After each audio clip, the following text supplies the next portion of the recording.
கடந்த ஒரு வருடமாக புழல் சிறையில் அடைக்கப்பட்டிருந்த முன்னாள் அமைச்சர் செந்தில் பாலாஜிக்கு திடீரென நெஞ்சுவலி ஏற்பட்டது.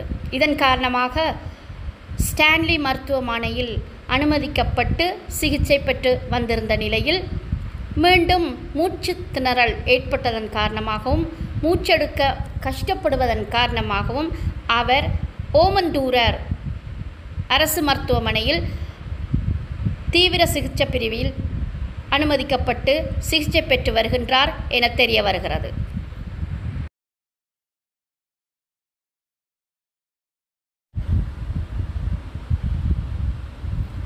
நுரையீரல் மற்றும் இருதய பரிசோதனை நாளை நடைபெற உள்ளதாக தகவல்.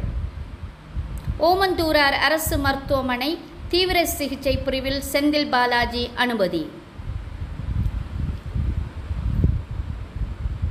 புழல் சிறையில் அடைக்கப்பட்டிருந்த முன்னாள் அமைச்சர் செந்தில் பாலாஜிக்கு திடீர் நெஞ்சுவலி. சென்னை ஸ்டான்லி அரசு மருத்துவமனையில் அனுமதிக்கப்பட்ட செந்தில் பாலாஜி ஓமந்தூரார் அரசு மருத்துவமனைக்கு மாற்றப்பட்டுள்ளார். மதிய உணவு சாப்பிட்ட பின் நெஞ்சு வலிப்பதாக கூறிய செந்தில் பாலாஜி சிகிச்சைக்காக ஓமந்தூரார் மருத்துவமனையில் அனுமதிக்கப்பட்டார்.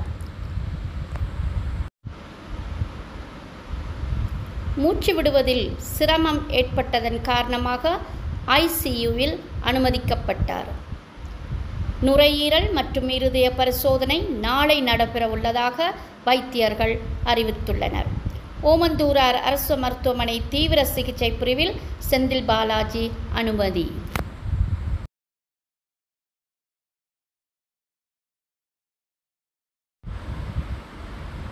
புழல் சிறையில் அடைக்கப்பட்டிருந்த முன்னாள் அமைச்சர் செந்தில் பாலாஜிக்கு திடீரென நெஞ்சுவலி.